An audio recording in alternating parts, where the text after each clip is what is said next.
नमस्कार मित्रांनो, मी किशोर बुरघाटे. आपले सर्वांचे पुन्हा एकदा माझ्या माय टेक्नो स्कूल या यूट्यूब चॅनलमध्ये मनपूर्वक स्वागत आहे. आज आपण बघणार आहोत पीपीटीमध्ये चार्टचा उपयोग कसा करावा. How to insert and customize chart in PowerPoint किंवा how to insert design layout and format charts. संपूर्ण क्षेत्रामध्ये चार्टचा उपयोग आवश्यकतेनुसार केला जातो. एखादा क्लिष्ट भाग समजून सांगण्यात अडचणी येत असतील तर तो आपण चार्टच्या मदतीने सहज स्पष्ट करू शकतो. शिक्षक चार्टच्या मदतीने पाठ्यपुस्तकातील एखादा विशिष्ट भाग सहज स्पष्ट करून सांगू शकतात. चार्टच्या मदतीने स्पष्ट केलेला क्लिष्ट भाग विद्यार्थ्यांना सुद्धा लक्षात राहण्यास मदत होते. तर आज आपण कशा प्रकारे चार्टला इन्सर्ट करावे, त्यामधील डिझाईन, लेआउट आणि फॉर्मॅटचा उपयोग कसा करावा या संदर्भात सविस्तर माहिती बघणार आहोत. याआधी आपण जर माझ्या यूट्यूब चॅनलवर नवीन असाल तर कृपया माझ्या यूट्यूब चॅनल सबस्क्राईब करा, मित्रांना शेअर करा, व्हिडिओला लाईक करा. व्हिडिओचे नियमित नोटिफिकेशन मिळण्याकरता बेल आयकॉन दाबायला विसरू नका. चला तर मित्रांनो, सुरुवात करूया. बघा मित्रांनो, आपण संगणकाच्या स्क्रीनवरती आलेलो आहोत. आपण या डेस्कटॉपवरती सुद्धा आपलं प्रेझेंटेशन क्रिएट करू शकता. त्याकरता माऊसच्या मदतीने राईट क्लिक करावे, यामध्ये न्यू ऑप्शनमध्ये जावे, यामधून मायक्रोसॉफ्ट ऑफिसचा पॉवर पॉईंट प्रेझेंटेशन हा पर्याय सिलेक्ट करावा. सिलेक्ट केल्याबरोबर बघा खालच्या बाजूला आपली फाईल आलेली आहे. आपण याला या ठिकाणी रिनेम करू शकता. मी याला PPT पार्ट 8 अशा प्रकारे नाव देत आहे. आपण क्रिएट केलेल्या या फाईलला डबल क्लिक करून ओपन करू शकता किंवा आपण कम्प्युटरमधील कोणत्याही एखाद्या ड्राईव्हमध्ये सेम अशाच प्रकारे न्यू या पर्यायामधून प्रेझेंटेशन फाईल सिलेक्ट करू शकता. बघा अशा प्रकारे मी आपल्या माहितीकरता आधीच एक प्रेझेंटेशन या ठिकाणी तयार केलेलं आहे. आपल्याला दिसत असेल. आपण याला डबल क्लिक करून किंवा राईट क्लिक करून ओपन या पर्यायावर क्लिक करून सुद्धा हे प्रेझेंटेशन ओपन करू शकता. या ठिकाणी आज आपण PPTमध्ये चार्टचा उपयोग कसा करावा या संदर्भात माहिती बघणार आहोत. त्याकरता सर्वप्रथम या ठिकाणी आपण काही स्लाईड्स घेऊया. बघा न्यू स्लाईड हा पर्याय आपल्याला वरच्या बाजूला दिसत असेल. यावर क्लिक करून आपण आपल्या प्रेझेंटेशन करता हवी ती थीम निवडू शकता. मी या ठिकाणी ब्लँक ही स्लाईड निवडत आहे. आपल्याला आपल्या स्लाईडची साईज जर कमी अधिक करायची असेल तर आपण ते डिझाईन ऑप्शनमधून स्पेस सेटअप यामधून आपल्या स्लाईडची साईज कमी अधिक करू शकता. बघा या अशा प्रकारे. तर मी आधी होती तीच या ठिकाणी ठेवत आहे. यानंतर आपण तर चार्ट इन्सर्ट करण्याकरता आपल्याला वरील ऑप्शनपैकी इन्सर्ट ऑप्शनमध्ये जायचं आहे आणि यामधून या ठिकाणी आपल्याला काही पर्याय दिसत असतील. यापैकी चार्ट हा पर्याय आपल्याला दिसत असेल. यावर आपण क्लिक करावे. क्लिक केल्याबरोबर आपल्यासमोर इन्सर्ट चार्ट अशा प्रकारे एक पेज ओपन झालेलं आहे आणि यामध्ये बऱ्याचशा प्रकारचे चार्ट या ठिकाणी देण्यात आलेले आहे. यापैकी आपण कोणता विषय प्रेझेंट करणार आहोत त्या विषयानुरूप या ठिकाणी चार्ट सिलेक्ट करणे गरजेचे आहे. म्हणजेच तो भाग किंवा तो विषय विद्यार्थ्यांना सहज लक्षात येईल किंवा प्रभावीपणे आपण तो प्रेझेंट करू शकू. तर यामधील चार्टचे पर्याय आपण बघूया. Column, line, pie, bar, area, XY scatter, stock, surface, donut, bubble, radar. तर अशा प्रकारे बरेचसे प्रकार या ठिकाणी आपल्याला बघायला मिळतात आणि प्रत्येक पर्यायामध्ये काही उपपर्यायसुद्धा या ठिकाणी दिलेले आहेत. समजा आपण कॉलम हा पर्याय निवडला तर कॉलमचे सुद्धा विभिन्न प्रकार या ठिकाणी आपल्याला पाहायला मिळतात. याकरता आपण आपला विषय निश्चित करणे गरजेचे आहे. मी यापैकी क्लस्टर्ड कॉलम हा पर्याय या ठिकाणी सिलेक्ट करीत आहे आणि ओके या बटनावर क्लिक करीत आहे. क्लिक केल्याबरोबर बघा आपल्या स्लाईडवर कॉलमचा चार्ट आलेला आहे आणि सोबतच एक एक्सेल शीटसुद्धा ओपन झालेली आहे. एक्सेल शीटमध्ये आपल्याला दिसत असेल की या ठिकाणी काही वर्क ॲटोमॅटिकली आलेलं आहे. या ठिकाणी आपल्याला वरच्या बाजूला सिरीज आणि डाव्या बाजूला कॅटेगरी हे पर्याय दिसत असतील आणि यामध्ये काही नंबर्स दिसत असतील. तर या ठिकाणावरून आपण हा डाटा हवा तसा एडिट करू शकता. यामध्ये एडिट केल्याबरोबर आपल्याला आपल्या स्लाईडवरील या चार्टमध्ये बदल झालेले लक्षात येतील. बघा मी वरच्या बाजूला येथे चेंजेस करीत आहे.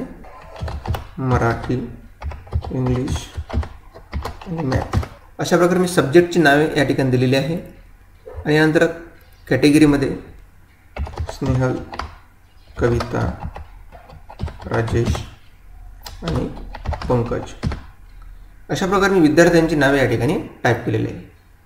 विद्यार्थ्यांची नावे टाईप केल्याबरोबर आपल्याला बघा या चार्टमध्ये खालच्या बाजूला नावे चेंज झालेली आहेत आणि वरच्या बाजूला जी आपण सब्जेक्टची नावे दिली होती ती सुद्धा नावे या ठिकाणी चेंज झालेली आहे. तर या विद्यार्थ्यांची या विषयावर आधारित मी 10 मार्क्सची चाचणी घेतलेली आहे आणि त्यामधील या विद्यार्थ्यांची प्रगती डिस्प्ले करण्याकरता मी हे चार्ट या ठिकाणी तयार करीत आहे. तर यामधील गुणसुद्धा आपण या ठिकाणी एडिट करू शकता. अशा प्रकारे ज्या प्रकारे आपण एक्सेल शीटमध्ये चेंजेस करीत आहोत त्या प्रकारचे चेंजेस बाजूच्या चार्टमध्ये होत आहे. बघा अशा प्रकारे. तर चार्ट इन्सर्ट केल्याबरोबर ओपन झालेली ही जी एक्सेल शीट आहे, ही एक्सेल शीट आपण अशा प्रकारे एडिट करू शकता. एडिट केल्यानंतर आपण हिला या ठिकाणाहून क्लोजसुद्धा करू शकता. बघा अशा प्रकारे क्लोज केल्यानंतर आपण केलेले चेंजेस या ठिकाणी आपल्याला दिसत असतील. त्यानंतर आपण या चार्टवर अशा प्रकारे क्लिक करून या चार्टची साईजसुद्धा ॲरोच्या मदतीने वाढवू शकता. आपल्याला हवी तेवढी साईज आपण या ठिकाणी करू शकता. बघा अशा प्रकारे. यानंतर आपण दुसऱ्या पद्धतीने सुद्धा चार्ट इन्सर्ट करू शकता. त्याकरता होम या पर्यायामध्ये जावे. न्यू स्लाईड या ऑप्शनमधून आपण टायटल अँड कंटेंट हा पर्याय सिलेक्ट करावा. आणि ज्यामध्ये कंटेंट हा पर्याय असतो त्यामध्ये बरेचसे कंटेंट हे मधल्या बाजूला दिलेले असतात. यामध्ये चार्ट हा पर्यायसुद्धा आहे. तर यामध्ये चार्ट या पर्यायावर आपण क्लिक करून या ठिकाणी सुद्धा चार्ट इन्सर्ट करू शकता. बघा मी या ठिकाणी पाय चार्ट घेत आहे आणि यामध्ये पहिला ऑप्शन सिलेक्ट करीत आहे. तर आपल्या लक्षात येईल की या ठिकाणी हा पाय चार्टसुद्धा आलेला आहे. तर अशा प्रकारे आपण 2 पद्धतीने चार्ट इन्सर्ट करू शकता आणि त्याला एक्सेल शीटमध्ये एडिटसुद्धा करू शकता. हे मी या ठिकाणी कॅन्सल करीत आहे आणि या स्लाईडलासुद्धा डिलीट करीत आहे. चला तर मग या चार्टशी निगडीत आपण माहिती बघूया. त्याकरता या चार्टवर आपण क्लिक करावे. क्लिक केल्याबरोबर वरच्या बाजूला आपल्याला डिझाईन हा पर्याय दिसत असेल, यावर क्लिक करावे. क्लिक केल्याबरोबर यामध्ये बरेचसे पर्याय ओपन झालेले आहेत. यापैकी चेंज चार्ट टाईप हा एक पर्याय या ठिकाणी आहे. यावर आपण क्लिक करावे. तर त्याआधी आपण काय करूया, या चार्टला कॉपी पेस्ट करूया. बघा या ठिकाणी मी पुन्हा 2-3 वेळेस पेस्ट करीत आहे. आता आपण सेकंड स्लाईडवर जाऊया. चार्टला सिलेक्ट करूया. डिझाईनमधून चेंज टाईप या पर्यायामध्ये क्लिक करूया. यानंतर लाईन हा पर्याय सिलेक्ट करूया आणि यामधून कोणताही एक पर्याय सिलेक्ट करून ओके करूया. बघा आपला हाच ग्राफ लाईनमध्ये आलेला आहे. म्हणजे आपण एकच विषय हा वेगवेगळ्या चार्टच्या मदतीने विद्यार्थ्यांना प्रेझेंट करून सांगू शकतो. त्यानंतर आपण थर्ड स्लाईडवर जाऊया. पुन्हा या चार्टला सिलेक्ट करूया. चार्टचा टाईप आपण आता पाय टाईप करूया. आपल्याला हवा तो या ठिकाणी सिलेक्ट करून ओके करूया. बघा या ठिकाणी आपल्याला पाय चार्टसुद्धा आलेला आहे. परंतु काही गोष्टी लक्षात ठेवणे गरजेचं आहे. सब्जेक्ट मात्र एकच आलेला आहे. कारण की पाय चार्टमध्ये आपण एक विषय घेऊन त्या संदर्भातच माहिती डिस्प्ले करू शकतो. वेगवेगळ्या विषयाचे वेगवेगळे आपल्याला चार्ट तयार करावे लागतील. त्यानंतर आपण पुढील स्लाईड सिलेक्ट करूया.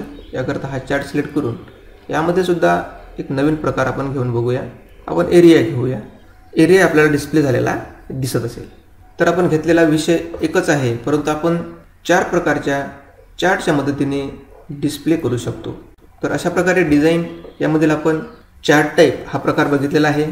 त्यानंतर सेव्ह ॲज टेम्पलेट आपण यावर क्लिक करून हे संपूर्ण टेम्पलेट या ठिकाणी सेव्ह करून ठेवू शकता.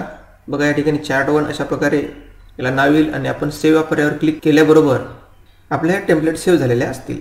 यानंतर स्विच रो अँड कॉलम या पर्यायाचा आपण उपयोग बघूया. आणि या पर्यायाला ॲक्टिव्ह करण्याकरिता आपल्याला सिलेक्ट डाटा या पर्यायावर क्लिक करावं लागेल. सिलेक्ट डाटा या पर्यायावर क्लिक केल्याबरोबर आपल्यासमोर पुन्हा एक्सेल शीट ओपन झालेली आहे आणि त्यासोबतच एक सिलेक्ट डाटा सोर्स अशा प्रकारची फाईल ओपन झालेली आहे. यामधील स्विच रो अँड कॉलम या पर्यायावर क्लिक करून आपल्याला ओके ऑप्शनवर क्लिक करायचं आहे. क्लिक केल्याबरोबर आपल्या लक्षात येईल की या ठिकाणी काही बदल झालेले आहेत. ते बदल मी तुम्हाला सांगतो. त्याकरता मी या एक्सेल शीटला कॅन्सल करीत आहे. नावांमध्ये अदलाबदल झालेली आहे, त्यांची जागा बदललेली आहे. तर हे आपण या स्विच रो अँड कॉलमच्या मदतीने करू शकतो. पुन्हा एकदा मी सिलेक्ट डाटा या पर्यायावर जात आहे आणि या ठिकाणी आपल्याला दिसत असेल स्विच रो कॉलम यावर सिलेक्ट करीत आहे. त्या सिरीज आणि कॅटेगरीची ही जागा या ठिकाणी चेंज झालेली आहे. पुन्हा मी ओके या पर्यायावर क्लिक करीत आहे. बघा पुन्हा एकदा त्यांची जागा चेंज झालेली आहे. या ठिकाणी आपण आता त्यांची जागा पुन्हा चेंज करू शकतो. बघा अशा प्रकारे आपल्याला दिसत असेल. आपण एक्सेल शीट कॅन्सल करूया. यानंतर एडिट डाटा म्हणजेच आपल्या चार्टशी संबंधित हा जो डाटा आहे हा डाटा आपण या ठिकाणाहून एडिट करू शकता. आपल्याला यामध्ये एखादा विषय नको असेल तर आपण त्याला डिलीट करू शकता. बघा मी या ठिकाणाहून बॅक जात आहे. किंवा आपल्याला एखाद्या विद्यार्थ्याचे नाव या ठिकाणी वाढवायचे असेल तर ते सुद्धा आपण या ठिकाणी ॲड करू शकता आणि त्याचे मार्क्स या ठिकाणी टाकू शकता. बघा आपल्याला चेंजेस हे दिसत असतील. तर अशा प्रकारे आपण विद्यार्थ्यांचे नावे या ठिकाणी ॲड करू शकतो किंवा सब्जेक्ट किंवा त्यातील गुण संपूर्ण माहिती या ठिकाणी आपण एडिट करू शकतो अशा प्रकारे. त्यानंतर या ठिकाणी चार्ट्सचे काही लेआउट दिले आहेत. त्या संदर्भात आपण लेआउट या पर्यायामधून त्यांची संपूर्ण माहिती बघणार आहोत. आणि या बाजूला आपल्या चार्टच्या काही स्टाईल्स दिलेल्या आहेत. या चार्टची टाईल्स चेंज करायची असेल तर आपण हवी तशी टाईल्स या ठिकाणी चेंज करू शकता. बघा अशा प्रकारे. यानंतरचा पर्याय आहे लेआउट. लेआउट या पर्यायावर आपण क्लिक करूया. लेआउटमध्ये बरीचशी माहिती दिलेली आहे, ती माहिती आपण या ठिकाणी समजून घेऊया. यामध्ये आपल्याला डाव्या बाजूला वरच्या ठिकाणी काही पर्याय दिलेले आहेत. यामध्ये चार्ट एलिमेंट्स आहे, या पर्यायावर आपण क्लिक करूया. यापैकी कुठलाही पर्याय आपण या ठिकाणी सिलेक्ट करूया. फॉर एक्झाम्पल मी या ठिकाणी चार्ट एरिया या ठिकाणी सिलेक्ट करीत आहे आणि फॉर्मॅट सेक्शन यामध्ये जात आहे. फॉर्मॅट सेक्शनमधून आपण त्या चार्ट एरियाला हवा तो कलर सिलेक्ट करू शकता, बॉर्डर तुम्हाला हवं ते या ठिकाणी एडिटिंग तुम्ही करू शकता. तर अशा प्रकारे याला एक वेगळा लुक या ठिकाणी आलेला दिसेल. त्यानंतर रिसेट टू मॅच स्टाईल, म्हणजे याआधी जी स्टाईल होती ती स्टाईल या ठिकाणी आलेली आपल्याला दिसेल. म्हणजे या ठिकाणी दिलेल्या पर्यायाच्या मदतीने आपण या चार्टमधील हवा तो भाग, हवा तो एरिया फॉर्मॅट करू शकता, त्यामध्ये कलर चेंजेस सुद्धा करू शकता. यानंतरचा भाग आहे इन्सर्ट. इन्सर्ट म्हणजेच आपण या चार्टवरती बघा या ठिकाणी दिलेले पिक्चर्स आपण इन्सर्ट करू शकता. त्यानंतर वेगवेगळ्या प्रकारचे शेप्स किंवा आकारसुद्धा आपण या ठिकाणी इन्सर्ट करू शकता. आपल्याला टेक्स्ट बॉक्स घ्यायचा असेल तर यावर सिलेक्ट करावे आणि हवा त्या ठिकाणी आपण तो टेक्स्ट बॉक्स या ठिकाणी इन्सर्ट करू शकतो आणि त्यामध्ये हवी ती माहिती या ठिकाणी टाईप करू शकतो. बघा अशा प्रकारे. याला मी डिलीट करीत आहे. त्यानंतर पुन्हा आपण लेआउट या पर्यायामध्ये जाऊया. यानंतर आपण बघूया लेबल्स. हा चार्टमधील एक महत्त्वपूर्ण भाग आहे. सर्वप्रथम आपल्याला चार्ट टायटल अशा प्रकारचं लेबल आहे, यावर आपण क्लिक करूया. यामध्ये दोन पर्याय आपल्याला दिसतील, एक म्हणजे ओव्हरली टायटल आणि एक म्हणजे अबोव चार्ट. बघा या ठिकाणी मी सेंटर्ड ओव्हरली टायटल अशा प्रकारे टायटल सिलेक्ट करीत आहे. त्याला मी डबल क्लिक करून एडिट करीत आहे. बघा अशा प्रकारे आणि क्लास फर्स्ट अशा प्रकारेला नाव देत आहे. त्यानंतर अबोव चार्ट हा पर्याय आहे. बघा यावर क्लिक केल्यावर आपल्याला चेंजेस लक्षात येतील. हा चार्ट खालच्या बाजूला गेलेला आहे आणि टायटल वरच्या बाजूला. तर अशा प्रकारे तुम्हाला टायटल हवं आहे की अशा प्रकारे टायटल हवं आहे ते आपण या ठिकाणाहून सिलेक्ट करावे. त्यानंतर एक्सेस टायटल. एक्सेस टायटलमध्ये हॉरिझॉन्टल आणि व्हर्टिकल अशा प्रकारचे दोन पर्याय आहेत. तर आपण हॉरिझॉन्टलमध्ये जाऊया आणि टायटल बिलो एक्सेस हा यामधील पर्याय आहे. म्हणजेच आपल्याला टायटल जर चार्टच्या खालच्या बाजूला हवे असेल तर ते सुद्धा आपण या ठिकाणाहून सिलेक्ट करू शकता. बघा अशा प्रकारे. पुन्हा एक टायटल या ठिकाणी आपण देऊ शकता आणि याला सुद्धा आपण नाव देऊ शकता. त्यानंतर व्हर्टिकलमध्ये टायटलला रोटेट करायचं असेल तर आपण त्याला लेफ्टला घेऊ शकता, व्हर्टिकल टायटल देऊ शकता. त्यानंतर हॉरिझॉन्टल टायटलसुद्धा आपण देऊ शकता. जे प्रकार आहेत ते प्रकार आपण या ठिकाणी बघितलेले आहेत. बघा अशा प्रकारे. त्यानंतर आपण हे खाली दिलेले स्टुडंट नेम या ठिकाणी सिलेक्ट करून याला डिलीट करूया. बघा यानंतर लिजंड या पर्यायामध्ये आपण जाऊया. यामध्ये बरेचसे ऑप्शन आहेत. या ठिकाणी आपल्याला दिसत असलेले ही विषयाची नावे आहे, यांची जागासुद्धा आपण चेंज करू शकतो. बघा कशा प्रकारे. तर या ठिकाणी आपण आहे त्याच ठिकाणी त्याला ठेवू शकतो. दुसऱ्या पर्यायाच्या मदतीने आपण वरच्या बाजूला त्यांना घेऊ शकतो. तिसऱ्या पर्यायाच्या मदतीने आपण त्याला डाव्या बाजूला घेऊ शकतो. चौथ्या पर्यायाच्या मदतीने आपण त्याला खालच्या बाजूला घेऊ शकतो. पाचव्या पर्यायाच्या मदतीने आपण त्याला या चार्टच्या वरच्या बाजूला घेऊ शकतो. तर सहाव्या पर्यायाच्या मदतीने आपण त्याला डाव्या बाजूला चार्टच्या वरच्या बाजूला घेऊ शकतो. तर अशा प्रकारे आपण लिजंड या लेबलला सुद्धा हवं तसं चेंज करू शकतो. बघा या ठिकाणी मी आहे तसंच त्याला ठेवित आहे. त्यानंतरचा पर्याय आहे डाटा लेबल. डाटा लेबल याचा अर्थ असा होतो की या ठिकाणी जे कॉलम्स आपल्याला दिसत आहे या कॉलम्समध्ये एक विशिष्ट डाटा आहे आणि तो डाटासुद्धा डिस्प्ले होणे गरजेचं आहे. त्याकरता त्याला लेबल आपण डाटा लेबलसुद्धा देऊ शकतो.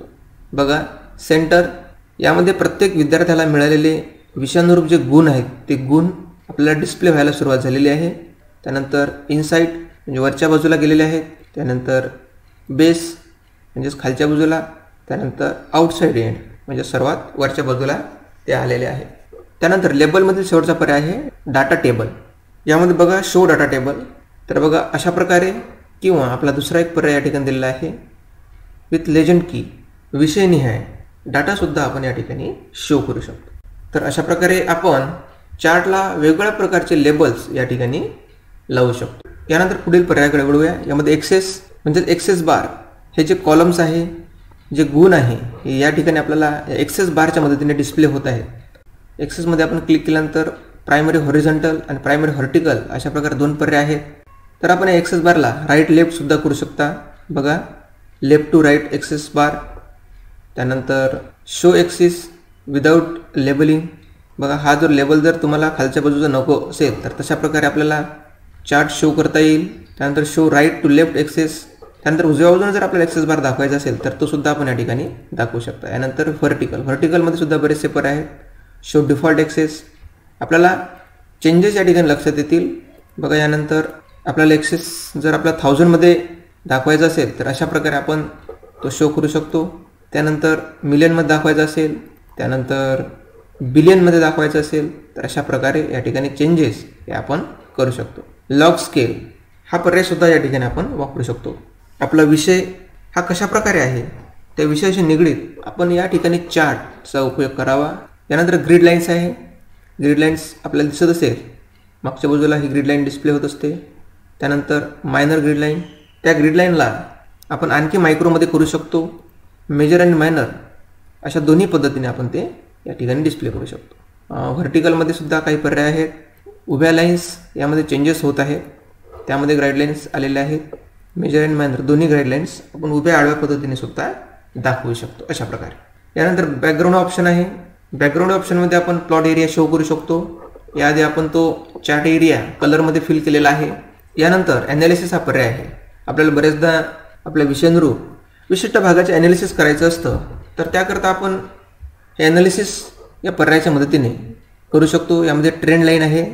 आपल्याला हवी ती ट्रेंड लाईन या ठिकाणी आपण वापरून त्या चार्टचे ॲनालिसिस करू शकता. यामध्ये आपल्याला मराठी हा विषयाच्या संदर्भात ट्रेंड लाईन दाखवायची आहे, तर या ठिकाणी मराठी या विषय सिलेक्ट करून ओके करावा.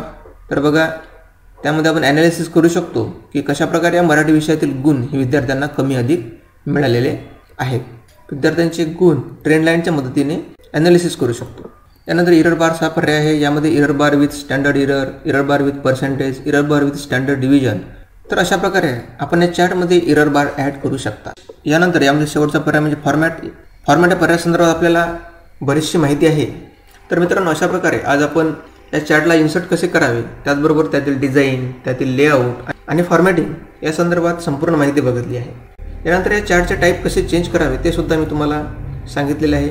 आपण एकाच पद्धतीने विद्यार्थ्यांना न सांगता वेगवेगळ्या चार्टच्या मदतीने एकच भाग हा समजून सांगू शकतो.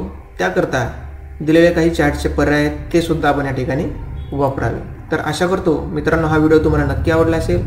या व्हिडिओ संदर्भात किंवा चार्ट क्रिएटिंग संदर्भात आपल्या काही समस्या असतील तर मला कमेंट्स करा. मी तुमच्या शंकांचं नक्की निरसन करणार. व्हिडिओ आवडल्यास एक लाईक करा आणि मित्रांना सुद्धा शेअर करा. पुन्हा भेटूया या PPT मधील महत्त्वपूर्ण विषय घेऊन. तोपर्यंत सर्वांना माझा नमस्कार.